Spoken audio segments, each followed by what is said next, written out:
सम्मान्य वीरो भाई ऋणोत्तम प्रणाम समस्त भाई प्रणाम। ओ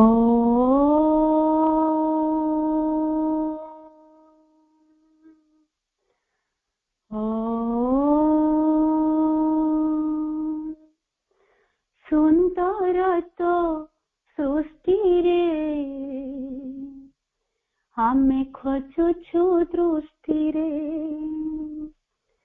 सुंदर तो सृष्टि रे आमे खोजुछु दृष्टि रे सर्वत्र तो ब्रह्म रे लोके खोजन्ति धर्म रे लोके खोजन्ति धर्म रे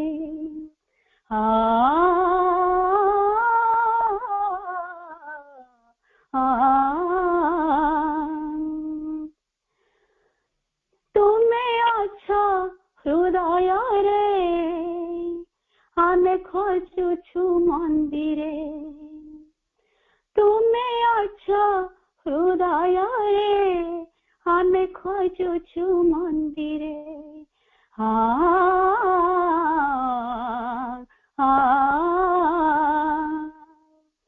सुंदर तो सृष्टि रे आमे खोजुछु दृष्टि रे आमे खोजुछु दृष्टि रे तुमे अच्छा सबु रे आमे देखुछु छवि रे तुमे अच्छा सबु रे आमे देखुछु छवि रे तुमे अच्छा मो भाव रे आमे खोजुछु शब्द रे आमे खोजुछु शब्द रे आमे कांदू तो प्रेम रे आमे कांदू तो प्रेम रे तुमे थाओ आनंद रे तुमे थाओ आनंद रे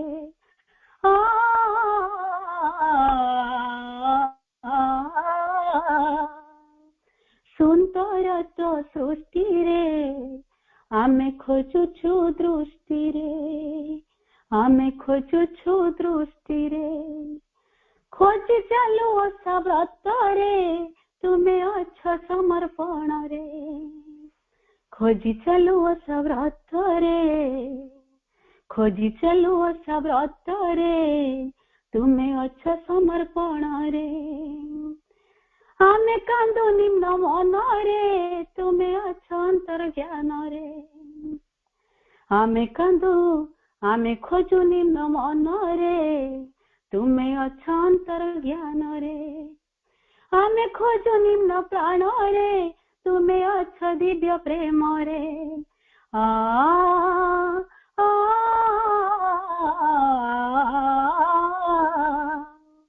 सुंदर तो सृष्टि रे सुंदर तो सृष्टि रे आमे खोजुछु दृष्टि रे आमे खोजुछु दृष्टि रे मुनि ऋषि खोजे बन रे तुमे अच्छा आम कर्म रे मुनि ऋषि खोजे बन रे तुमे अच्छा आम कर्म रे सर्वे भवन्तु सुखी केहि न थान्तु दुखी सर्वे भवन्तु सुखी केहि न थान्तु दुखी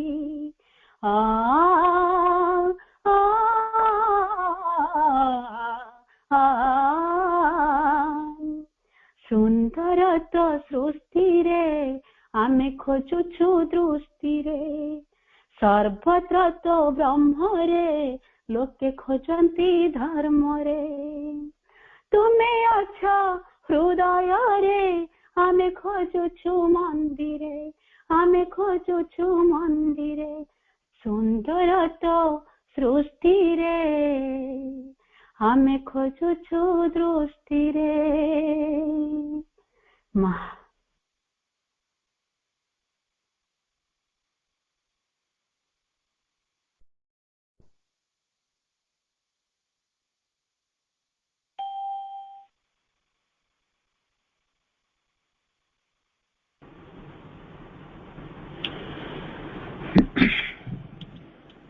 ओम श्री माता शरण मम, श्री अरविंद शरण मम। पूज्य वीर भाई लुना अपा अन्य समस्त अपा भाई को हृदय गभीर कृतज्ञता प्रणाम जनाऊँ। मां पाखरे असीम कृतज्ञता।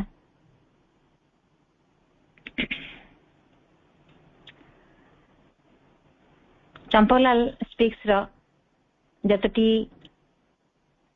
अंतरंग कथा लिखिछन्ति चंपकलाल मां सहित प्रभु सहित सेथिरु आम जीवन चर्चा भितरे आम दैनंदिन जीवन भितरे गोटे सुंदर जीवनटीए बंचिबा पई मांकर आउ टिके निकटतर हबा पई मांकर सानिध्य पाया पई प्रयास करबा पई हमको निश्चित भाव रे चंपकलाल से रचना रू हमको खोराक मिलुच। निश्चित भाव रे एते समर्पण एते समर्पित मनोभाव जीवन दिए किपर हो पारे तांकर लेखार प्रतिटी से शब्द भितरे आम खोजिले पाइबा केते समर्पित तांकर जीवन मां प्रति प्रभु प्रति केते किपरि भाव से प्रति मुहूर्त टी को से चाहिए तांकर सेवारे कोनसी जीवनर कोनसी गोटे मुहूर्त मध्य व्यर्थ न जाऊ सबु किछि तांकर जीवनर प्रतिटी निश्वास प्रश्वास रे से अनुभव करुछन्ती मां को प्रभु को सेहि भली जीवन टे बंचिबा पई प्रयास करबा पई हमको निश्चित भाव रे यह खोराक जगौछि। जड़े व्यक्ति संपर्क में मां चंपकलाल कहते से व्यक्ति नाटे उल्लेख करना से व्यक्ति एक्स बोली कहते मां प्रभुंकर से व्यक्ति जनक से महिला जनक बहुत क्लोज थिले एवं से बहुत चमत्कार कथा कहते मधुर कथा कहते से मधुर कथा शुणिक मां चंपकलाल को सचेतन कर देथिले जे देखो Champaklal take care it is slow poison तमे तांकर मधुर कथा शुणी आमे देखु जनकर कथा तार हुए तो उच्चारण जहा तार आचरण ता नहीं पारे से बाह्य भाव जहा निजक प्रकाशित करुए भीतर हुए तो सी एक अन्य रूप तार थी पारे तेणु मां सचेतन कर देथिले एवं कि से महिला जनक बहुत जदि मधुर कथा कहते किंतु बहुत अबांतर अযৌক্তিक कथा कहते जहाँ मैंने सही पार दिने द्युमन था मां पाखे प्रेजेंट था चंपकलाल से समय मां कहते what a dilemma we are placed in we can't bear what she speaks your ways are different but we are afraid that if we react in our normal way your work will only increase in this situation how are we to behave towards her। Champaklal कहते मां को गोटे एभली गोटे संशयकूल अवस्था भितर आम ये बास करुचु से जहाँ कहते जो भाया कथा कहते तो आम सही पारुनु एवं जदि आमे आमर आमे जो स्तर रहीचु से नॉर्मल वे रे जदि आमे किछि रिएक्ट करिवु ताल तो ताहा बाधाप्राप्त हबो आपनक कार्य रे तो हम जानि पन ये अवस्था रे आमे केमिति तांको व्यवहार करिवु। मां कहले मां चंपकलाल को अति कोमल दृष्टि रे स्नेहपूर्ण आखिरे चाहिले एवं कहले you see we are fighting this for 41 years I have spoken to शेरविंदो आल्सो अबाउट दिस। मां कहले जे आमे एई वर्तमान आम 41 वर्ष धरी 41 years 41 वर्ष धरी आम गोटे संग्राम कर चलीचु गोटे विरोधी शक्ति विरुद्ध आम संग्राम कर चलीचु एवं यही संबंध में मु शेरबिंदु को थे कही माँ कहते जे मु शेरबिंदु को मत संपर्क थे माँ कहते शेरबिंदु को संपर्क में कही एवं से शेरबिंदु उत्तर देते जे you know well that it is not a question of this person or that person. Sending away one person won't help us in any way. We are fighting with the hostile force, not with the person. If you send one person, it will watch hold of another. Now do you understand, Sampaglal? ମା କହିଲେ ମୁଁ ଶ୍ରୀଅରବିନ୍ଦଙ୍କୁ ମଧ୍ୟ ସମ୍ପର୍କ ଥରେ କହିଥିଲି ଏବଂ ଶ୍ରୀଅରବିନ୍ଦ ଉତ୍ତର ଦେଇଥିଲେ ମାଙ୍କୁ ଯେ ଆମେ ଏଇଟା ପ୍ରଶ୍ନ ନୁହେଁ ଯେ ଏ ବ୍ୟକ୍ତିଟି କିପରି, ସେ ବ୍ୟକ୍ତିଟି କିପରି, ଆର ଆଚରଣ କିପରି, ତାର ଚରିତ୍ର କିପରି, ଆର ବ୍ୟବହାର କିପରି, ତାର ବ୍ୟବହାର କିପରି। ଆମେ ଏ ସମ୍ପର୍କରେ ଏଠି ଏ କଥା କରିବା ପାଇଁ ଆମେ ଆସିନାହୁଁ, ଆନାଲିସିସ୍ କରିବା ପାଇଁ ଆସିନାହୁଁ ଯେ କୋଉ ବ୍ୟକ୍ତିର ବ୍ୟବହାର କଣ। ଆମେ ଆସିଛୁ କଣ କରିବା ପାଇଁ? ଆମେ ଆସିଛୁ ଏଠି ଫାଇଟ୍ କରୁଛୁ, ଯୁଦ୍ଧ କରୁଛୁ କାହା ବିରୁଦ୍ଧରେ? ନା ହୋଷ୍ଟାଇଲ ଫୋର୍ସ ବିରୁଦ୍ଧରେ, ନଟ୍ ୱିଥ୍ ଦ ପର୍ସନ୍। ଆମେ କୌଣସି ବ୍ୟକ୍ତିଙ୍କ ବିରୁଦ୍ଧରେ ଏଠି ଯୁଦ୍ଧ କରିବାକୁ ଆସିନେ, ଆମେ ଆସିଛୁ ହୋଷ୍ଟାଇଲ ଫୋର୍ସ ବିରୁଦ୍ଧରେ ଯୁଦ୍ଧ କରିବା ପାଇଁ। ଯୋଉ ବ୍ୟକ୍ତି ଭିତରେ ହୋଷ୍ଟାଇଲ ଫୋର୍ସ ରହିକରି ଯୋଉ ବିରୋଧ କାମ ଗୁଡିକ କରୁଛି ସେଇ ଶକ୍ତି ବିରୁଦ୍ଧରେ ଆମେ ଏଠି ସଂଗ୍ରାମ କରୁଛେ। ଆମେ ସଂଗ୍ରାମ କରୁନେ କୌଣସି ବ୍ୟକ୍ତି ବିରୁଦ୍ଧରେ ବା କୌଣସି ବ୍ୟକ୍ତିକୁ ଯେତେବେଳେ ଶ୍ରୀଅରବିନ୍ଦ କହୁଛନ୍ତି ଯେତେବେଳେ କୌଣସି ବ୍ୟକ୍ତିକୁ ଏଇଭଳି କୌଣସି ଗୋଟେ ବ୍ୟକ୍ତିକୁ ଯଦି ଆମେ ତାକୁ ବହିଷ୍କାର କରିଦେବା ଆଶ୍ରମରୁ ତାହେଲେ କଣ ହବ? ସେ ଏଠୁ ଚାଲିଯିବ, ଏ ଜାଗାରୁ ଚାଲିଯିବ, କିନ୍ତୁ ବାହାରକୁ ଗଲା ପରେ କଣ କରିବ? ତାର ସେଇ ଯୋଉ ଶକ୍ତି ରହିଛି, ତା ଭିତରେ ଯୋଉ ବିରୋଧୀ ଶକ୍ତି ରହିଛି, ସେ କଣ କରିବ? ଗୋଟେ ଆଉ ଏକ ବ୍ୟକ୍ତିକୁ ବାହାର ଜଗତରେ ଆଉ କୌଣସି ବ୍ୟକ୍ତିକୁ ସେ ଆକ୍ରମଣ କରିବ। ଯେମିତି ଆମେ ଘରେ ଯଦି କିଛି ଅଳିଆ ହେଇକି ପଡିଛି, କାଗଜ ଟୁକୁଡା କିଛି ଘରେ ପଡିଛି, ତାକୁ ଆମେ କଣ କଲେ? ଘରଟା ଅଳିଆ ହେଇଛି ବୋଲି ସଫାସୁତୁରା କରିକି ସେ ଅଳିଆକୁ ନେଇକି ରାସ୍ତାରେ ପକେଇଦବା, ତାହେଲେ ସେଇ ଏକା କଥା ହେଲା। ଆମେ ଅଳିଆଟିକୁ ଘରଟିକୁ ସଫା କରିଦେଇକିରି ବାହାରଟାକୁ ଅଳିଆ କରିଦେଲେ। ଅଳିଆଟିକୁ ଯୋଉ ସ୍ଥାନରେ ରଖିବା କଥା ସେ ସ୍ଥାନ ନ ରଖି ଯଦି ଆମେ ବାହାରେ ଫିଙ୍ଗିଦେଲେ ସେଠି ମଧ୍ୟ ତା ଅଳିଆ ହେଇଗଲା। ତେଣୁ ଆମର ଉଦ୍ଦେଶ୍ୟ ହଉଛି କଣ କରିବା? ନା ପରିଷ୍କାର ପରିଚ୍ଛନ୍ନ ହେଲା ଆମର ଉଦ୍ଦେଶ୍ୟ। ସେ ବାହାର ହଉ ଭିତର ହଉ, ଘର ବାହାର ହଉ ଘର ଭିତର ହଉ, ତାକୁ ପରିଷ୍କାର ରଖିବା ଆମର ଉଦ୍ଦେଶ୍ୟ ନୁହେଁ ମୋ ଘରଟିକୁ ମୁଁ ପରିଷ୍କାର କରିବି, ବାହାର ଟିକେ ଅଳିଆ କରିବି। ଠିକ ସେମିତି ଶ୍ରୀଅରବିନ୍ଦ କହିଲେ ଯେ ଆମେ କୌଣସି ବ୍ୟକ୍ତିକୁ ଯେତେବେଳେ ଏଠୁ ଆଶ୍ରମରୁ କୌଣସି ପ୍ରକାର ଆମେ ଦେଖିଲେ ତା ଭିତରେ ଗୋଟେ କିଛି ବିକୃତି ଭାବ ରହିଛି, ଆମେ ସେ ବ୍ୟକ୍ତିଟିକୁ ଆମେ ଏଠୁ ବହିଷ୍କାର କରିଦେବା ଏବଂ ଗଲା ପରେ କଣ କରିବ? ସେ ବାହାରେ ଯାଇକି ଆଉ କାହାକୁ ଆକ୍ରମଣ କରିବ, ତାର ଶକ୍ତିଟି। ତେଣୁ ଆମର ଉଦ୍ଦେଶ୍ୟ ହଉଛି କୌଣସି ବ୍ୟକ୍ତି ବିରୁଦ୍ଧରେ ସଂଗ୍ରାମ କରିବା ନୁହେଁ, ଆମର ଉଦ୍ଦେଶ୍ୟ ହଉଛି ବିରୋଧୀ ଶକ୍ତି ବିରୁଦ୍ଧରେ ସଂଗ୍ରାମ କରିବା। ଯୋଉ ବ୍ୟକ୍ତିଟି ଭିତରେ ଏଭଳି ଶକ୍ତି ରହିଛି ତାକୁ କିପରି ଭାବରେ ତା ଭିତରେ ଶକ୍ତିଟିକୁ ବିନାଶ କରି ତାକୁ ଏକ ସୁନ୍ଦର ସୁସ୍ଥ ମଣିଷଟିଏ କରିବା। ଜଣେ ସାଧକ ମାଙ୍କୁ ମଧ୍ୟ ପ୍ରଶ୍ନ କରିଥିଲେ ଯେ ମା, ସବୁ ପ୍ରକାର ଲୋକଙ୍କୁ କାହିଁକି ଆଶ୍ରମର ଅନୁମତି ଦିଆଯାଉଛି ରହିବା ପାଇଁ? ଏଠି ଭଲ ଲୋକ ରହୁଛନ୍ତି, ଚୋର ରହୁଛନ୍ତି, ମର୍ଡରର ରହୁଛନ୍ତି, ଏଭଳି ଲୋକମାନଙ୍କୁ ଏଠି କାହିଁକି ଅନୁମତି ଦିଆଯାଉଛି ରହିବା ପାଇଁ? ମା କହିଲେ ଯଦି ଆମେ କେବଳ ସାଧୁ ମାନଙ୍କୁ ଆଶ୍ରମରେ ରଖିବା, ଅସାଧୁ ପ୍ରକୃତିର ଲୋକଙ୍କୁ ବାହାରେ ରଖିବା, ବିଦା କରିଦେବା ଆଶ୍ରମରୁ, ତାହେଲେ ଦିଟା ଗୋଷ୍ଠୀ ହେଇଯିବେ। ଗୋଟିଏ ରହିବେ ସାଧୁ ଦଳେ ଏଠି ରହିବେ, ଆଉ ଯୋଉ ଅସାଧୁ ଲୋକ ଗୁଡିକ ବାହାରେ ରହିଲେ ସେମାନେ କଣ କରିବେ? ତାଙ୍କର ସେଇ ଗୁଣକୁ ସେମାନେ ଆହୁରି ଅଧିକ ମାତ୍ରାରେ ଭୟଙ୍କର ହେଇ ଉଠିବେ, ତାଙ୍କର ଶକ୍ତିକୁ ଆହୁରି ଜୋରରେ ପ୍ରୟୋଗ କରିବେ। ତା ଦ୍ୱାରା କଣ ହବ? ନା ଅନିଷ୍ଟ ହିଁ ଅନିଷ୍ଟ ହବ। କୌଣସି ପ୍ରକାର ଯୋଉ ଉଦ୍ଦେଶ୍ୟ ରହିଛି ଗୋଟେ ସୁନ୍ଦର ଜୀବନଟେ ବଞ୍ଚିବା ପାଇଁ ବା ଗୋଟେ ରୂପାନ୍ତର କଥା ଯାହା ପ୍ରଭୁ କହିଛନ୍ତି ତାହା ସମ୍ଭବ ହବନି, କଦାପି ହେଇପାରିବନି। କାରଣ କିଛି ଲୋକ ଆଶ୍ରମରେ ରହିଲେ ସାଧୁ ହେଇକି, ଆଉ ଯୋଉ ଲୋକ ବାହାର ଜଗତରେ ରହିଲେ ସେମାନେ କେବଳ ହିଂସା କରିବେ, ଯେତେକ ସବୁ ଦୁର୍ନୀତି କରିବେ, ଅନ୍ୟାୟ କରିବେ, ମାଡ଼ଗୋଳ କରିବେ ବା କୌଣସି ପ୍ରକାର ଯେତେ ସବୁ ଗୋଟେ ବିକୃତ କାମ ସେମାନେ ସବୁ କରିବେ। ତେଣୁ ଯୋଉମାନେ ଆଶ୍ରମରେ ରହିବେ, ଯୋଉ ଚୋର ମାନେ ହୁଅନ୍ତୁ, ସାଧୁ ମାନେ ହୁଅନ୍ତୁ, ଯେତେବେଳେ ଆଶ୍ରମରେ ସେମାନେ ରୁହନ୍ତି, ଆଶ୍ରମର ପ୍ରଭାବରେ ତାଙ୍କ ଭିତରେ ସେ ହୋଷ୍ଟାଇଲ ଫୋର୍ସର ବିନାଶ ଘଟେ ଏବଂ ସେମାନେ ପରବର୍ତ୍ତୀ ସମୟରେ ଗୋଟେ ତାଙ୍କର ଚେତନାର ପରିବର୍ତ୍ତନ ଆସେ। ଆମ ସାଧାରଣ ଜୀବନରେ ଆମେ ଦେଖିଛେ, ଆମେ ଯୋଉ ଜୀବନଟିଏ ବଞ୍ଚୁଥିଲେ ତାହା ଚିନ୍ତା କରିବା, ନିଜକୁ ବିଶ୍ଳେଷଣ କରିବା। ଆମେ ଯୋଉଭଳି ଜୀବନଟେ ବଞ୍ଚୁଥିଲେ, ହୁଏତ ମାସ ତଳେ ହଉ, ବର୍ଷ ତଳେ ହଉ ବା ଗୋଟେ ଦିନ ପୂର୍ବରୁ ହଉ, ଆଜି ସେଇଭଳି ଜୀବନଟେ ବଞ୍ଚୁଛେ କି? ଆମ ଜୀବନର ଅଗ୍ରଗତି ଘଟିଛି ନା ଅବନତି ଘଟିଛି, ତାହା ଆମେ ନିଜେ ଅନୁଭବ କରିପାରିବା। ତେଣୁ ସାଧୁ ମା କହୁଛନ୍ତି ଯେ ଆମର ଲକ୍ଷ୍ୟ ହଉଛି କୌଣସି ବ୍ୟକ୍ତିଙ୍କୁ ଘୃଣା କରିବା ନୁହେଁ।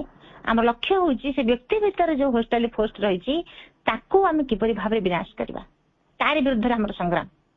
ଆମର ସଂଗ୍ରାମ କୌଣସି ବ୍ୟକ୍ତି ବିରୁଦ୍ଧରେ ନୁହେଁ। ଥରେ ବହୁ ପୂର୍ବରୁ ଯେତେବେଳେ ଶ୍ରୀଅରବିନ୍ଦ ପଣ୍ଡିତ ଯେତେବେଳେ ଆସିଲେ, ସେତେବେଳେ ସେ ଅଞ୍ଚଳର ବହୁତ ଲୋକାଲ ଲୋକମାନେ କଣ କରୁଥିଲେ, ସନ୍ଧ୍ୟା ସମୟରେ ଶ୍ରୀଅରବିନ୍ଦଙ୍କୁ ଦର୍ଶନ କରିବାକୁ ଆସିଥିଲେ। ଏବଂ ଶ୍ରୀଅରବିନ୍ଦ ସେମାନଙ୍କୁ ସେତେବେଳେ ପରମିଶନ ଦିଆଯାଇଥିଲା, ଯୋଉମାନେ ଆସିବେ ସେମାନେ ଦର୍ଶନ କରିପାରିବେ। ସେଥି ଭିତରୁ ହିନ୍ଦୁ ମାନେ ଥିଲେ, ଖ୍ରୀଷ୍ଟିଆନ ଥିଲେ, ବିଭିନ୍ନ ଧର୍ମର ଜାତି ଧର୍ମ ବିଭିନ୍ନ ପ୍ରକାର ବ୍ୟକ୍ତିମାନେ ଆସି ଶ୍ରୀଅରବିନ୍ଦଙ୍କୁ ଦର୍ଶନ କରୁଥିଲେ, ତାଙ୍କ ସହିତ ଆଳାପ ଆଲୋଚନା କରୁଥିଲେ। ସମସ୍ୟା ଥିଲେ ସମସ୍ୟା ସମ୍ପର୍କରେ ମଧ୍ୟ କଥା ହଉଥିଲେ। ଏବଂ ସେଇ ଯୋଉ ବ୍ୟକ୍ତିମାନେ ପ୍ରାୟ ରେଗୁଲାର ଯୋଉମାନେ ଆସୁଥିଲେ ତାଙ୍କ ଭିତରୁ ଜଣେ ବ୍ୟକ୍ତି ଥିଲେ, ତାଙ୍କ ନାଁ ଥିଲା ଡେଭିଡ। ଏବଂ ନାଁରୁ ଜଣା ପଡୁଛି ସେ ବ୍ୟକ୍ତି ଜଣକ ଥିଲେ ଖ୍ରୀଷ୍ଟିଆନ ଏବଂ ତାଙ୍କର ସେ ଥିଲେ ମିଡିଲ କ୍ଲାସ, ଧନୀ ନୁହନ୍ତି ବା ଗରିବ ମଧ୍ୟ ନୁହନ୍ତି, ମିଡିଲ କ୍ଲାସ ବ୍ୟକ୍ତି।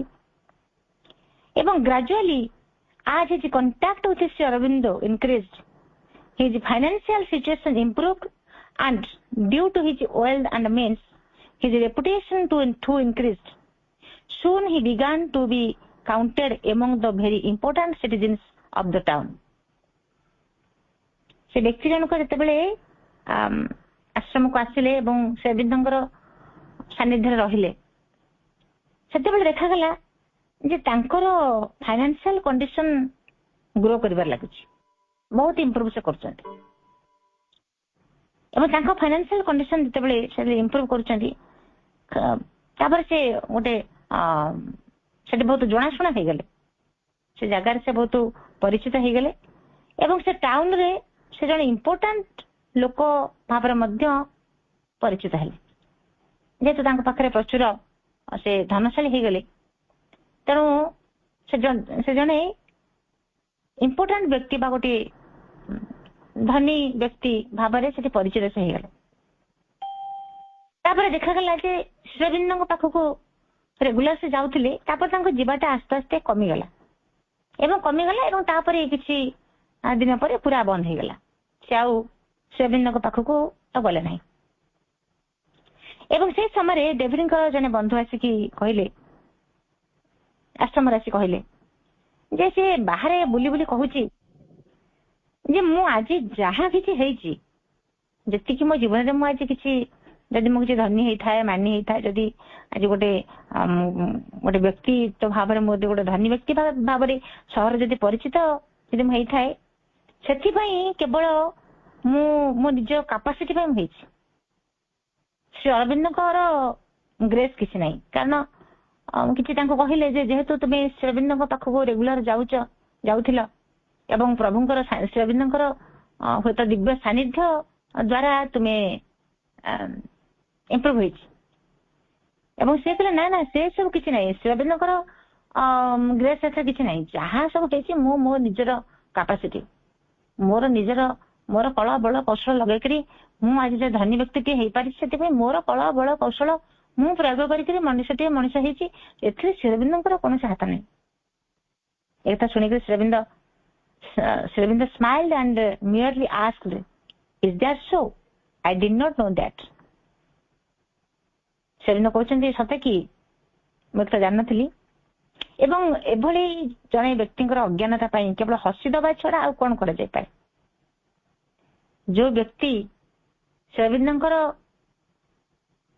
ଆଶୀର୍ବାଦ, ତାଙ୍କର ଗ୍ରେସ୍, ତାଙ୍କର ବ୍ଲେସ୍, ତାଙ୍କର ସବୁକିଛି ସାନ୍ନିଧ୍ୟ ପାଇକି ଯେ ସେ ଜଣେ ଧନୀ ବ୍ୟକ୍ତି ଭାବରେ ପରିଚିତ ହେଇପାରିଛନ୍ତି, ସେ ଯେତେବେଳେ ସେ ଜ୍ଞାନ ତାଙ୍କର ନାହିଁ, ତାଙ୍କର ଯୋଉ ଅଜ୍ଞାନତା ବଶତଃ ସେ କହୁଛନ୍ତି ଯେ ମୁଁ ଯାହା ହେଇଛି କେବଳ ମୋ ନିଜର କାପାସିଟି ଦ୍ଵାରା, ମୋର ବଳ ଦ୍ଵାରା, ମୋର ଶକ୍ତି ଦ୍ଵାରା ମୁଁ ହେଇପାରିଛି, ସେତେବେଳେ ଶ୍ରୀଅରବିନ୍ଦ ଏକଥା ଶୁଣିକିରି ହସିଦବା ଛଡା ତାଙ୍କର ଆଉ କଣ ଅଧିକ ସେ କହିଥାନ୍ତେ। ଗୋଟେ ଜାଗାରେ ମା କହୁଛନ୍ତି, ଲୋକଙ୍କର ଏଇ ଯୋଉ ଅଜ୍ଞାନତା ଅଛି, କୌଣସି ଲୋକର ଯେତେବେଳେ ଅଜ୍ଞାନତା ଦେଖୁଛ ତାଙ୍କ ଉପରେ ମୋଟେ ତାଙ୍କୁ ବିରକ୍ତି ପ୍ରକାଶ କର ନାହିଁ। କୌଣସି ବ୍ୟକ୍ତି ପାଖରେ ଯଦି ଏଭଳି କିଛି ଅଜ୍ଞାନତା ଦେଖୁଛ, ଯେତେବେଳେ ଜଣେ ବିରକ୍ତି ହଉଛି, ଏକ ଅଜ୍ଞାନତା, କ୍ରୋଧ ପ୍ରକାଶ କରୁଛି ଅଜ୍ଞାନତା, ଘୃଣା କାହାକୁ କରୁଛି ଅଜ୍ଞାନତା, କାହାର ସୁଖ ଦେଖି ସହିପାରୁନାହିଁ, ଇଏ ଗୋଟେ ଅଜ୍ଞାନତା। ଏଭଳି ଜଣେ ଯଦି କୌଣସି ବ୍ୟକ୍ତିଙ୍କୁ ଦେଖୁଛ ତାହେଲେ ତାଙ୍କ ପ୍ରତି ଟିକେ ଦୟା କର। ସେ କଣ କହୁଛି ସେ ଜାଣିପାରୁନାହିଁ, ସେ କ୍ରୋଧ କରୁଛି, କଣ ନାହିଁ କଣ କହି ପକଉଛି। ଏ କଥା ଯେତେବେଳେ କରୁଛି ସେତେବେଳେ ତମେ ମୋଟେ ପ୍ରତିକ୍ରିୟା ପ୍ରକାଶ କରୁନାହିଁ, ବିରକ୍ତି ପ୍ରକାଶ କରୁନାହିଁ, ବରଂ ତାଙ୍କୁ ଟିକେ ଦୟା କର। ତାଙ୍କର ଏଇ ଯୋଉ ଅସହାୟତା, ତାଙ୍କର ଏହା ବିଷୟ ଗୋଟେ ବିରାଟ ଅସହାୟତା, ଏ ଅସହାୟତା ପ୍ରତି ତମେ ଟିକେ ସହାନୁଭୂତିଶୀଳ ହୁଅ, ଟିକେ ଦୟାଶୀଳ ହୁଅ ଏବଂ ମାଙ୍କ ପାଖରେ ତାଙ୍କ ପାଇଁ ପ୍ରାର୍ଥନା କର। ମା କହୁଛନ୍ତି ତାଙ୍କ ପାଖରେ, ଭଗବାନଙ୍କ ପାଖରେ ପ୍ରାର୍ଥନା କର ଯେ ତାଙ୍କର ଏଇ ଅସହାୟତାଟି କେମିତି ଦୂର ହେଇଯାଉ। ଜଣେ କ୍ରୋଧ ପ୍ରକାଶ କରୁଛି, ଜାଣିପାରୁନାହିଁ, ମୋ ବୃଦ୍ଧ ଜଣେ 5 ପଦ କହିଦେଇଗଲା ଆଉ କୋଉଠି, ଯଦି ସେ କହୁଛି ତାର ଅଜ୍ଞାନତା ପାଇଁ ତାକୁ ଟିକେ ବରଂ ବିରକ୍ତି ପ୍ରକାଶ ନ କରି ବରଂ ପ୍ରଭୁଙ୍କ ପାଖରେ ପ୍ରାର୍ଥନା କର ଯେ ତାକୁ ତାର ଅସହାୟତାଟିକୁ ଦୂର କର, ତାର ଅଜ୍ଞାନତାଟିକୁ ଦୂର କର, ତା ଭିତରେ ଯୋଉ ଅନ୍ଧକାର ରହିଛି ତାକୁ ଦୂର କର। ଏତିକି ଆମେ ଭଗବାନଙ୍କ ପାଖରେ ପ୍ରାର୍ଥନା କରିବା କଥା। ଏଭଳି ଲୋକଙ୍କର ସମାଜରେ ତ ଅଭାବ ନାହିଁ, ଯୋଉମାନେ କାହାର ଘରେ ମଧ୍ୟ ଯେତେବେଳେ ପରିବାରରେ ପୁଅ ଝିଅ ହଉ ବା ସ୍ୱାମୀ ସ୍ତ୍ରୀ ହଉ ବା ଭାଇ ଭଉଣୀ ମାନଙ୍କ ଭିତରେ ହଉ, ଗୋଟେ ଏଭଳି ଗୋଟେ ପରିବାର ଅଛନ୍ତି, ଏତେ ଭାବରେ ସେମାନେ ଏଭଳି ଗୋଟେ ଜୀବନଟେ ବଞ୍ଚୁଥାନ୍ତି, ସେ ପରିବେଶଟି ଏତେ ଭୟଙ୍କର ହେଇ ଉଠିଥାଏ। ସେ ପରିବେଶକୁ ଦେଖିଲେ ଦୁଃଖ ଲାଗେ ଏବଂ ସେଇ ସମୟରେ ବରଂ ଟିକେ ଭଗବାନ ପାଖରେ ପ୍ରାର୍ଥନା କରିବା କଥା, ମାଙ୍କ ପାଖରେ, ଯେ ଏଠି କେମିତି ଟିକେ ଶାନ୍ତି ବିରାଜମାନ କରୁ, ଏଠି ତୁମର ଆଲୋକ ଟିକେ କେମିତି ପ୍ରବେଶ କରୁ। ତେଣୁ ମା କହିଲେ ଯଦି କାହାର ଦେଖୁଛ ଅସହାୟତା ଦେଖୁଛ, ମୋଟେ ତା ପ୍ରତି ବିରକ୍ତି ଭାବ ପ୍ରକାଶ କର ନାହିଁ, ପ୍ରତିକ୍ରିୟା ପ୍ରକାଶ କର ନାହିଁ, ବରଂ ପ୍ରାର୍ଥନା ଟିକେ କର ଯେ କେମିତି ତା ଭିତରେ ଅଜ୍ଞାନତା ଦୂର ହେଇଯାଉ। ଜବାହରଲାଲ କେବେ ଶୁଣିନାହାନ୍ତି ଯେ ଶ୍ରୀ ଅରବିନ୍ଦ ନିଜ ପାଇଁ କେବେ କିଛି ମାଗନ୍ତି, ଯାହା କିଛି ନିହାତି ଯେତେବେଳେ ନିହାତି ଆବଶ୍ୟକ ନ ପଡେ ସେତେବେଳେ ସେ କେବେ ହେଲେ କାହାକୁ ଡାକନ୍ତି ନାହିଁ କି କାହାର ସାହାଯ୍ୟ ପାଇଁ କାହାକୁ କିଛି କୁହନ୍ତି ନାହିଁ। କାହିଁକି ନା ସେଦିନ ଭାବନ୍ତି ଯେ ଯୋଉ ଗୋଟେ ଆଶ୍ରମରେ ତ ସବୁ ଗୋଟେ ସମୟାନୁବର୍ତ୍ତିତା, ସବୁ କାମରେ ଯେଝା କାମ ସେମାନେ ସୁଚାରୁ ରୂପରେ ସମ୍ପାଦନ କରୁଥାନ୍ତି। ତେଣୁ ମୁଁ ଯେତେବେଳେ କୌଣସି ମୋର ଆବଶ୍ୟକତା ପାଇଁ ଯେତେବେଳେ କାହାକୁ ଡାକିବି ସେତେବେଳେ ତା କାର୍ଯ୍ୟଧାରା ଟିକେ ନିହାତି ଭାବରେ ଏପାଖ ସବୁ ହେଇଯାଇପାରେ, ଗଣ୍ଡଗୋଳ ହେଇଯାଇପାରେ। ତେଣୁ ଶ୍ରୀ ଅରବିନ୍ଦ କେବେ ହେଲେ ନିଜର ଅସୁବିଧା ବିଷୟରେ, ସୁବିଧା ବିଷୟରେ କେବେ କିଛି କୁହନ୍ତି ନାହିଁ ଏବଂ ସେ ଅପେକ୍ଷା କରିଥାନ୍ତି ଯେ ଯଦି କିଛି କେହି ଆବଶ୍ୟକ କାମଟି ଯଦି କିଏ ସେ କରିଦଉଛି ତ ଭଲ, ନ କଲେ ମଧ୍ୟ କିଛି କହନ୍ତି ନାହିଁ। ଏବଂ ଥରେ ଚମ୍ପଲାଲ ଦେଖିଲେ ଯେ ଶ୍ରୀ ଅରବିନ୍ଦ କିଛି ଚାହୁଁଛନ୍ତି, ତାଙ୍କର ହାବଭାବ କହିଦଉଛି ଯେ ସେ କିଛି ଚାହୁଁଛନ୍ତି କିନ୍ତୁ କହୁନାହାନ୍ତି। ତାପରେ ସେ ଦେଖିଲେ ଯେ ସେ ଅତି ସଫ୍ଟଲି ଶ୍ରୀ ଅରବିନ୍ଦ ଡାକୁଛନ୍ତି ଚମ୍ପକଲାଲ। ସେତେବେଳେ ଚମ୍ପକଲାଲ ବାହାରେ ରୁମରେ କାମ କରୁଥାନ୍ତି। ସେ ଲେଖୁଛନ୍ତି I was working outside his room and roast in. ଯେତେବେଳେ ଶୁଣିଲି ସେ ଗୋଟେ ଧୀର ଭାବରେ ଚମ୍ପକଲାଲ ବୋଲିକରି ସେ ମତେ ଡାକି ଦଉଛନ୍ତି, ମୋ କାନରେ ବାଜିଗଲା।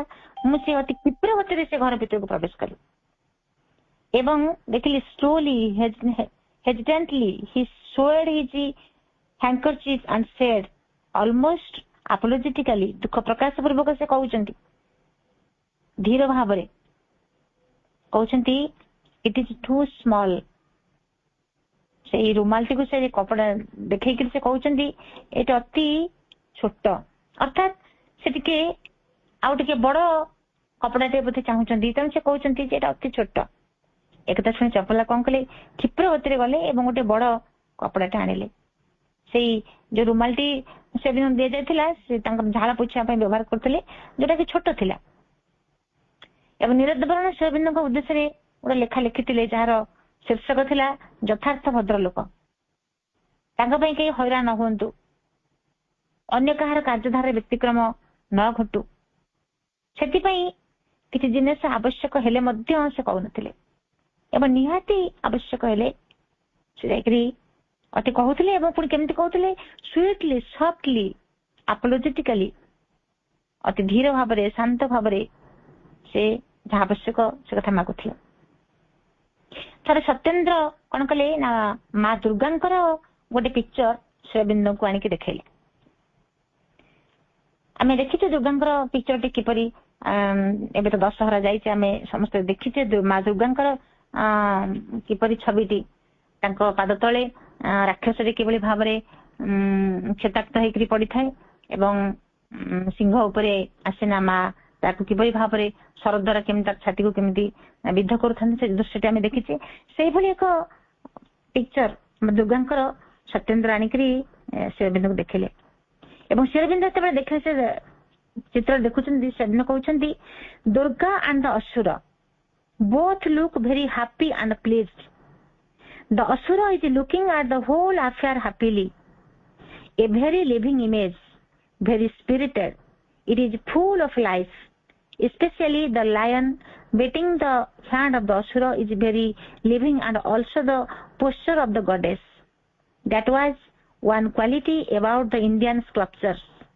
They could put spirit into their creations. That life and expression the European sculptures could not bring out.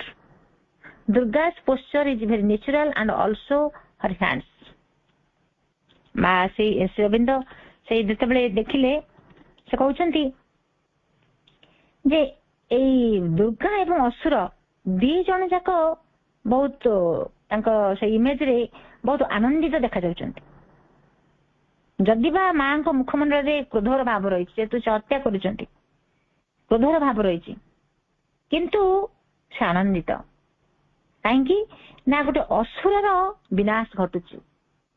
ମା କ୍ରୋଧରେ ତାକୁ ହତ୍ୟା କରୁଛନ୍ତି କିନ୍ତୁ ଆନନ୍ଦିତ ଦେଖାଯାଉଛନ୍ତି, କାହିଁକି ନା ଗୋଟେ ଅସୁରର ବିନାଶ ଘଟୁଛି। ଏବଂ ମାନେ କହୁଛନ୍ତି ଶ୍ରୀଅରବିନ୍ଦ କହୁଛନ୍ତି ଅସୁର ବି ଆନନ୍ଦିତ ଦେଖାଯାଉଛି। କାହିଁକି ସେ ଦେଖାଯାଉଛି ନା ସେ ଭୀରୁ ଭଳି ମରୁନାହିଁ, ସେ ଭୀରୁ ଭଳି ମାଙ୍କ ପାଖରେ ଦୁର୍ଗାଙ୍କ ପାଖରେ ଜୀବନ ଭିକ୍ଷା କରୁନାହିଁ ଯେ ମତେ କ୍ଷମା କରିଦିଅ, ମତେ ବଞ୍ଚେଇ ଦିଅ, ଏଭଳି ଭାବରେ ସେ ଭୀରୁ ଭଳି ମରୁନାହିଁ। ବୀରତ୍ୱର ସହିତ ସେ ଲଢେଇ କରୁଛି, ବୀରତ୍ୱର ସହିତ ମରୁଛି। ସେ ବିକଳ ହେଇକରି ଜୀବନ ଭିକ୍ଷା କରୁନି।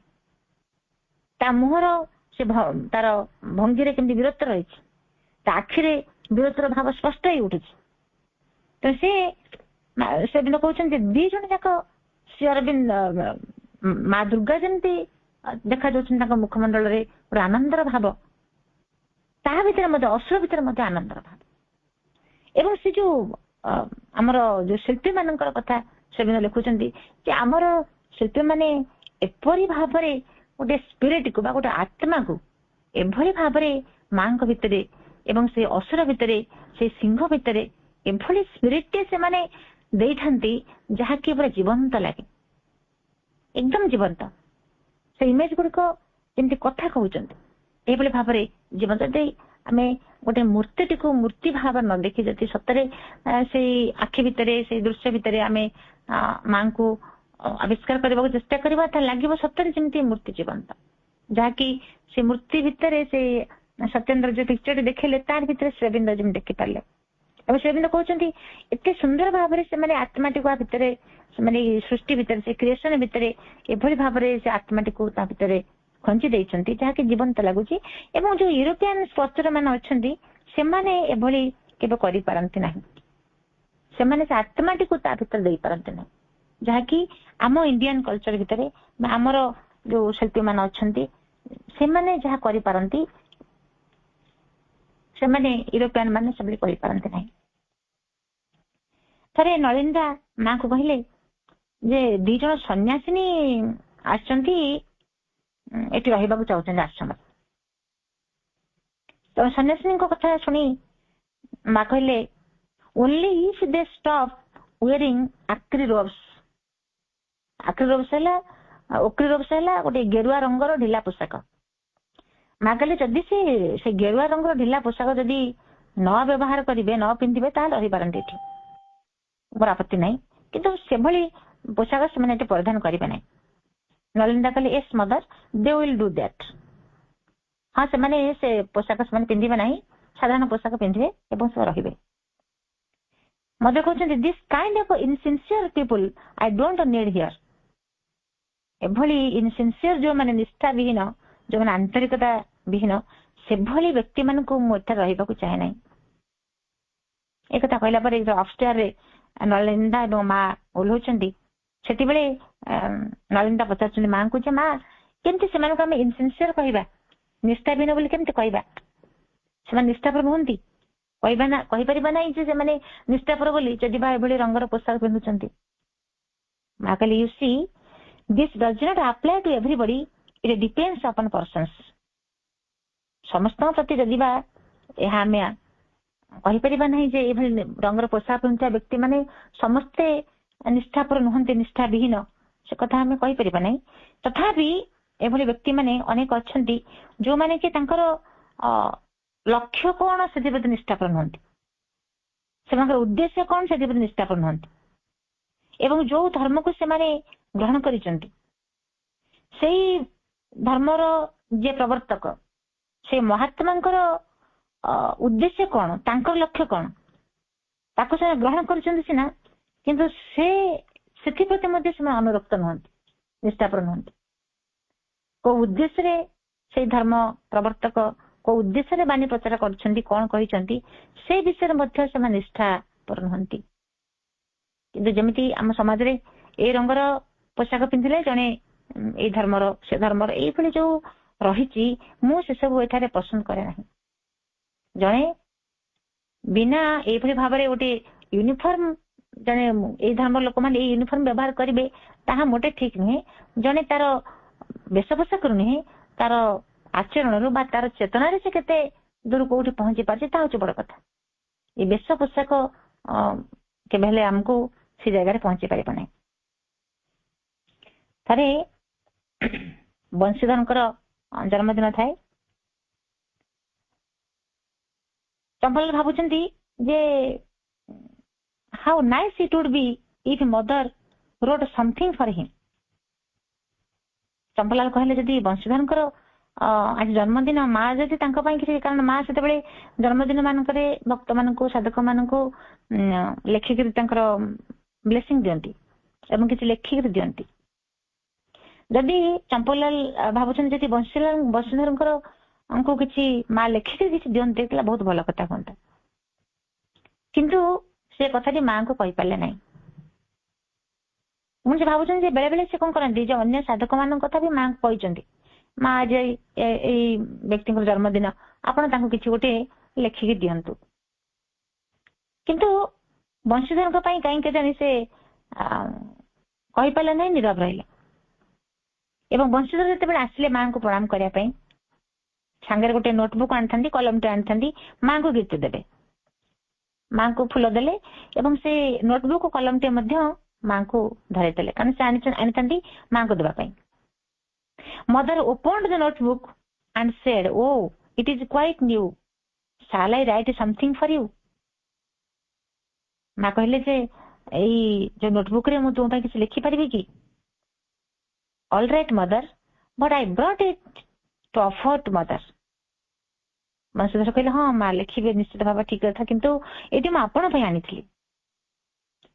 ତଥାପି ମା ସେଥିରେ କିଛି ଲେଖିଲେ, ବାର୍ଥଡେ ୱିଶ୍ ଲେଖିଲେ, ତାପରେ ବଂଶୀଧରଙ୍କୁ ସେଠିକି ରିଟର୍ନ କରିଦେଲେ। ଏବଂ ଚମ୍ପଲାଲ କହୁଛନ୍ତି, this was no surprise to me, for how many times I have seen her fulfilling my wish, though I have not expressed it. Her grace is never ending.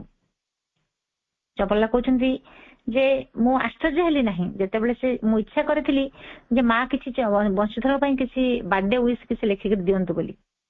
ମୁଁ ଯଦି ବା ଇଚ୍ଛା କରିଥିଲି କହିପାରିନଥିଲି, ଏବଂ ଦେଖୁଛି ମୋ ସାମ୍ନାରେ ଯେ ମା ମୋର ସେ ଇଚ୍ଛାଟିକୁ ପୂରଣ କରୁଛନ୍ତି, ତଥାପି ମୁଁ ଆଶ୍ଚର୍ଯ୍ୟ ହେଲି ନାହିଁ। କାହିଁକି ନା ଏଭଳି ଅନେକ ଘଟଣା ଆଶ୍ରମ ଜୀବନ ଭିତରେ ଅନେକ ଘଟଣା ଘଟିଛି, ଯୋଉଗୁଡିକ ସେ କହିନାହାନ୍ତି, ଶବ୍ଦ ପ୍ରୟୋଗ କରିନାହାନ୍ତି, ମାଙ୍କୁ ଜଣେଇ ନାହାନ୍ତି, କିନ୍ତୁ ମା ତ ସର୍ବଜ୍ଞାତା, ସେ ସବୁ ଜାଣନ୍ତି। ସେ ଚମ୍ପଲାଲ କଣ ଚାହୁଁଛନ୍ତି ସେ ଜାଣିପାରନ୍ତି ଏବଂ ସେ ଯାହା ଚାହୁଁଛନ୍ତି ତାହା ମଧ୍ୟ କରିଦେଇଛନ୍ତି। କାରଣ ସେ କହୁଛନ୍ତି ଯେ ମାଙ୍କର ହର ଗ୍ରେସ୍ ଇଜ ନେଭର ଏଣ୍ଡିଙ୍ଗ, କେବେ ହେଲେ ତାଙ୍କର କୃପାର ଶେଷ ନାହିଁ, ନେଭର ଏଣ୍ଡିଙ୍ଗ। ଏତେ କୃପାମୟୀ, ତାଙ୍କ କୃପା କେବେ ହେଲେ ଶେଷ ନାହିଁ। ମୁଁ ଯାହା ଚାହେଁ ସେ ମତେ ତାହା ମୁଁ ନ କହିଲେ ମଧ୍ୟ ତାହା ପୂରଣ କରିଦିଅନ୍ତି, ତାଙ୍କ ନିଜ ପାଇଁ ହେଇଥାଉ ବା ଅନ୍ୟ କାହା ପାଇଁ ହେଇଥାଉ, କେବେ ହେଲେ ସେ ଅପୂରଣ ରହେ ନାହିଁ। ଥରେ ମାଙ୍କର ଅଭ୍ୟର୍ଥନା ପ୍ରକୋଷ୍ଠରେ ବ୍ୟସ୍ତ ଥାନ୍ତି ଚମ୍ପଲାଲ। ମା କଣ କଲେ, ସେ ରୁମ୍ କୁ ନୀରବରେ ସେ ରୁମ୍ ଭିତରକୁ ପ୍ରବେଶ କଲେ ଏବଂ କେତେବେଳେ ପ୍ରବେଶ କଲେ ଚମ୍ପଲାଲ ବି ଜାଣିପାରିଲେନି। ସେ ତାଙ୍କ କାମରେ ବ୍ୟସ୍ତ ଥାନ୍ତି। ମା ସେ ରୁମ୍ ଭିତରକୁ ଗଲେ ଏବଂ ମା ଯାଇକି ତାଙ୍କ ପଛରେ ନୀରବରେ ଠିଆ ହେଇଛନ୍ତି।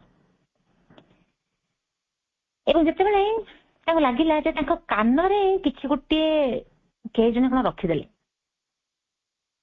ମା କଣ କରୁଛନ୍ତି, ଅତି ଦକ୍ଷତାର ସହିତ ମା ତାଙ୍କ କାନରେ ଗୋଟିଏ ରଖିଛନ୍ତି, ଗୋଟିଏ ଫୁଲ, ଦୁଇ କାନରେ ଦୁଇଟା ଫୁଲ ରଖିଛନ୍ତି। ଗୋଟେ ଡିଭାଇନ ସଲିସିଚୁଡ ଆଉ ଗୋଟେ ହଉଛି ଚମ୍ପା, ତାର ଗୋଟେ ହଉଛି ସାଇକୋଲୋଜିକାଲ ପରଫେକ୍ସନ।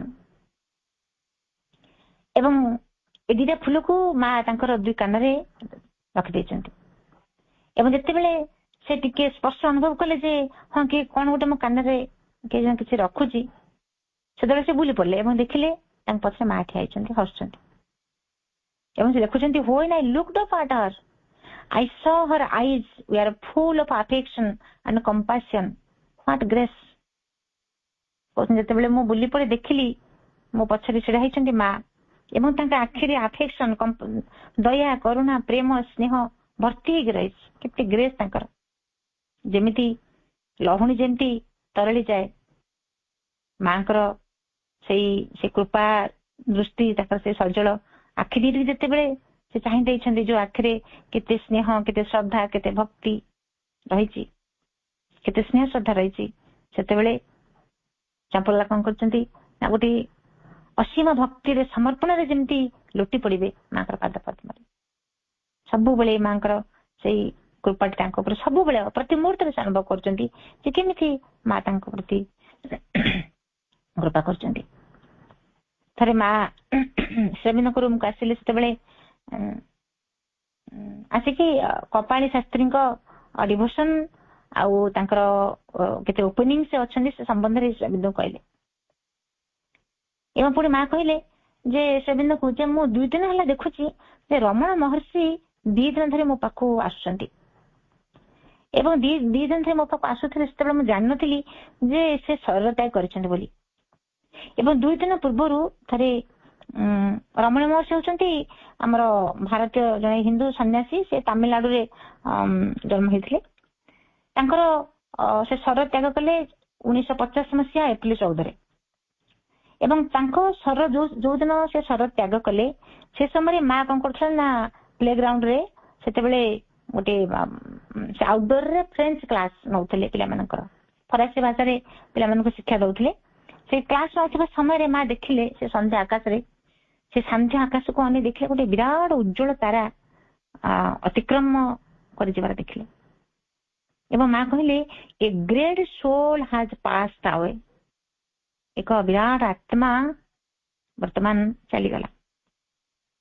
ଏବଂ ଯେତେବେଳେ ସେ ଜାଣିଲେ, ପର ମୁହୂର୍ତ୍ତ ଜାଣିଲେ ଯେ ରମଣ ମହର୍ଷି ହିଁ ଦେହତ୍ୟାଗ କରିଛନ୍ତି ଏବଂ ସେଇ ଯୋଉ ଉଜ୍ଜଳ ତାରାଟିଏ ଯେତେବେଳେ ଆଲୋକଟି ଅତିକ୍ରମ କରିଗଲା ସେଇ ସନ୍ଧ୍ୟା ଆକାଶରେ, ସେତେବେଳେ ଜାଣିପାରିଲେ ପରେ ଯେ ତାହା ହିଁ ଥିଲା ରମଣ ମହର୍ଷିଙ୍କର ଆତ୍ମାଟି। ଏବଂ ଯେତେବେଳେ ଶ୍ରୀଅରବିନ୍ଦଙ୍କର ଦିନର ସମୟରେ ମା ସେଠି ଉପସ୍ଥିତ ରହନ୍ତି ଏବଂ ଯେତେବେଳେ ଶ୍ରୀଅରବିନ୍ଦ ଡିନର କରୁଥାନ୍ତି, ମା କଣ କରନ୍ତି ନା ସେଇ ଖଟ ଉପରେ ତାଙ୍କ ପାଖରେ ସେଠି ବସି ପଡନ୍ତି ଏବଂ ସେ ବସିବା ସମୟରେ କଣ କରନ୍ତି ନା ସେଇଠି ମଧ୍ୟ ସେ ଟ୍ରାନ୍ସକୁ ଚାଲିଯାଆନ୍ତି। ଟ୍ରାନ୍ସ ଭିତରେ ସେ ରହନ୍ତି, ପ୍ରାୟ ଆଖି ବନ୍ଦ କରି ବସନ୍ତି ଏବଂ ତାଙ୍କ ଚାରି ପାଖରେ କଣ ଘଟୁଛି, ଯଦି ବା ସେ ଟ୍ରାନ୍ସ ଭିତରକୁ ଚାଲି ଯାଆନ୍ତି ଆଖି ବନ୍ଦ କରିଥାନ୍ତି, କିନ୍ତୁ ସେଇ ସମୟରେ ତାଙ୍କ ଚାରି ପାଖରେ କଣ ସବୁ ଘଟୁଛି ତା ସେ ପରିଷ୍କାର ଜାଣିପାରନ୍ତି। ଥରେ ଚମ୍ପକଲାଲ କେମିତି ଜାଣିଲେ ଯେ ମା ସବୁ କଥା ଟ୍ରାନ୍ସକୁ ଯାଇ ମଧ୍ୟ ମା ସବୁ କଥା ଜାଣିପାରୁଛନ୍ତି, କେମିତି ଚମ୍ପକଲାଲ ଜାଣିଲେ ନା ଥରେ ଚମ୍ପକଲାଲ କହିଲେ, ଚମ୍ପକଲାଲ ଲେଖୁଛନ୍ତି, I came to know this because on one occasion her eyes were closed but she surprised me by telling me all that had taken place. I remember her telling me once, I have eyes on my back too. ସେ ଆଖି ବନ୍ଦ କରି ବସିଥିଲେ ମଧ୍ୟ ସେଠି କଣ କଥାବାର୍ତ୍ତା ଚାଲିଥିଲା, କଣ ଘଟଣା ଘଟିଲା ସେ ସମ୍ପର୍କରେ ମା ଯେତେବେଳେ ସମ୍ପୂର୍ଣ୍ଣ ଭାବରେ ଚମ୍ପକଲାଲଙ୍କୁ କହିଲେ, ଚମ୍ପକଲାଲ ଜାଣିପାରିଲେ ଯଦି ବା ମା ଟ୍ରାନ୍ସ ଭିତରେ ଅଛନ୍ତି ତେବେ ମଧ୍ୟ ସବୁ କଥା ସେ ଜାଣିପାରନ୍ତି। କାରଣ ମା କହିଲେ, ଥଟାରେ କହିଲେ, I have eyes on my back to, ମୋ ପଛରେ ମତେ ଦିଟା ଆଖି ଅଛି, ତମେ ମୋର ଦିଟା ଆଖି ଆଗରେ ଦେଖୁଛ, ଆଉ ଦିଟା ଆଖି ମୋର ପଛପଟେ ଅଛି ଯୋଉଥିରେ ମୁଁ ସବୁ ଦେଖିପାରେ। ସେଦିନ ରାତି 12:32 ଶ୍ରୀ ଅରବିନ୍ଦ ଚମ୍ପଲାଲ ଡାକିକି ତାଙ୍କର ଯୋଉ ଖଟ ଉପରେ ଶୟନ କରନ୍ତି ସେ ବ୍ୟାକ୍ ରେଷ୍ଟଟିକୁ ଠିକ କରିବା ପାଇଁ କହିଲେ। ତାପରେ ପଚାରିଲେ ଯେ ହ୍ୱାଟ ଇଜ ଦ ଟାଇମ? ଚମ୍ପଲାଲ କହିଲେ ଯେ ବର୍ତ୍ତମାନ ସମୟ 1:45, ରାତି 1:45 ସେତେବେଳେ। ତାପରେ ଶ୍ରୀ ଅରବିନ୍ଦ ଆଖି ବନ୍ଦ କଲେ ଏବଂ ଏଇ ଅବସ୍ଥାରେ କିଛି ସମୟ ରହିଲେ। ତାପରେ ସେ କିଛି ସମୟ ପରେ ଚମ୍ପଲାଲଙ୍କୁ ପଚାରୁଛନ୍ତି ଯେ ତୁମେ ମତେ ଉଠେଇଥିଲ କି? ମୁଁ ଶୋଇପଡିଥିଲି କି ନା କଣ, ମତେ ଉଠେଇଲ କି? ଚମ୍ପଲାଲ କହିଲେ ନା। ସେ ପଚାରୁଛନ୍ତି ୱାଜ୍ ଆଇ ସ୍ଲିପିଂ, ମୁଁ ଶୋଇପଡିଥିଲି କି? ଚମ୍ପଲାଲ କହିଲେ your eyes were closed but I can't say whether you were sleeping or awake, I don't know. ଚମ୍ପଲାଲ କହିଲେ ଆପଣ ଆଖି ବନ୍ଦ ଥିଲା ଆପଣଙ୍କର, ଆପଣ ଶୋଇଥିଲେ କି ଜାଗ୍ରତ ଥିଲେ ସେ କଥା ମୁଁ କହିପାରିବି ନାହିଁ। ତାପରେ ସେଦିନ ଗୋଟେ ଲମ୍ବା ଦୀର୍ଘ ନିଶ୍ୱାସ ନେଲେ ଏବଂ ମନେ ହଉଥିଲା ଯେମିତି ହି ୱାଜ ରିକଲେକ୍ଟିଂ ସମଥିଙ୍ଗ, କିଛି ମନେ ପକେଇବା ପାଇଁ ଚେଷ୍ଟା କରୁଛନ୍ତି, କିଛି ମନେ ପକେଇବାକୁ ଚେଷ୍ଟା କରୁଛନ୍ତି। ଏବଂ ତାପରେ he said nothing but there was an indescribable expression on his face. ଯଦି ବା ସେ କିଛି କହିଲେ ନାହିଁ କି ତାଙ୍କ ମୁଖମଣ୍ଡଳରେ ଏମିତି କିଛି ଥିଲା ଭାବ ଯୋଉଟା କି ବର୍ଣ୍ଣନା କରିହେବ ନାହିଁ। ତାପରେ ସେ ପଚାରୁଛନ୍ତି did you wake me up, was I sleeping? ମୁଁ ଶୋଇପଡିଥିଲି କି, ମତେ ତମେ ଉଠେଇଲ କି? ଏଇଭଳି କଥା ଚମ୍ପଲାଲ କହୁଛନ୍ତି, ଏଇଭଳି କଥା ମୋ ଭଳି ଗୋଟେ ସାଧାରଣ ମଣିଷକୁ ଶ୍ରୀ ଅରବିନ୍ଦ ପଚାରିବାଟା, ଗୋଟେ ସାଧାରଣ ମଣିଷ ଭଳି ବ୍ୟବହାର କରିବାଟା ତାଙ୍କର ଗୋଟେ ହ୍ୱାଟ ଲୀଳା, କି ଲୀଳା ତାଙ୍କର। ମତେ ପଚାରୁଛନ୍ତି ମୁଁ ଶୋଇପଡିଥିଲି କି, ତମେ ମତେ ଉଠେଇଲ କି? ଏଭଳି ପ୍ରଶ୍ନ ଶ୍ରୀ ଅରବିନ୍ଦ ପଚାରୁଛନ୍ତି, ଅର୍ଥାତ୍ ଗୋଟେ ସାଧାରଣ ମଣିଷ ଭଳି ବ୍ୟବହାର କରୁଛନ୍ତି, କିନ୍ତୁ ତାଙ୍କର ଗୋଟେ ଲୀଳା ନୁହେଁ କଣ? ଯେମିତି ଶ୍ରୀ ରାମଚନ୍ଦ୍ର ସୀତା ଯେତେବେଳେ ରାବଣ ଚୋରି କରି ନେଇଛି, ସେ କାନ୍ଦି କାନ୍ଦି ଜଙ୍ଗଲ ବଣ ସାରା ବୁଲୁଛନ୍ତି, କାନ୍ଦି କାନ୍ଦି ସୀତାଙ୍କୁ ଖୋଜୁଛନ୍ତି, ଗଛକୁ ପଚାରୁଛନ୍ତି, ଲତାକୁ ପଚାରୁଛନ୍ତି, ଜଙ୍ଗଲ ବଣକୁ ପଚାରୁଛନ୍ତି, ପଶୁପକ୍ଷୀଙ୍କୁ ପଚାରୁଛନ୍ତି, କିଏ ଦେଖିଛ କି ମୋର ସୀତାଙ୍କୁ? ତେଣୁ ଭଗବାନ ସିଏ ଶରୀର ଧାରଣ କରିଛନ୍ତି, ମାନବ ଶରୀର ଧାରଣ କରିଛନ୍ତି, ମାନବୀୟ ଲୀଳା କରୁଛନ୍ତି।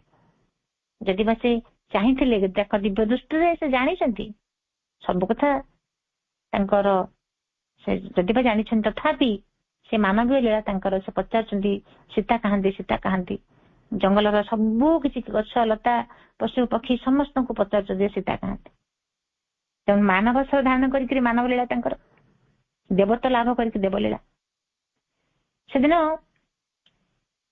ମା ଆସିଲେ 1:28 ଆସିଲେ, ଉପରକୁ ଫେରିବା ବେଳକୁ 1:50 ଏବଂ ଶ୍ରୀ ଅରବିନ୍ଦ ଶୋଇବାକୁ ଗଲେ 2:25। ତାହେଲେ ଦେଖନ୍ତୁ କେତେ ରାତିର କେତେ ସମୟ ସେ ଶୋଉଥିଲେ।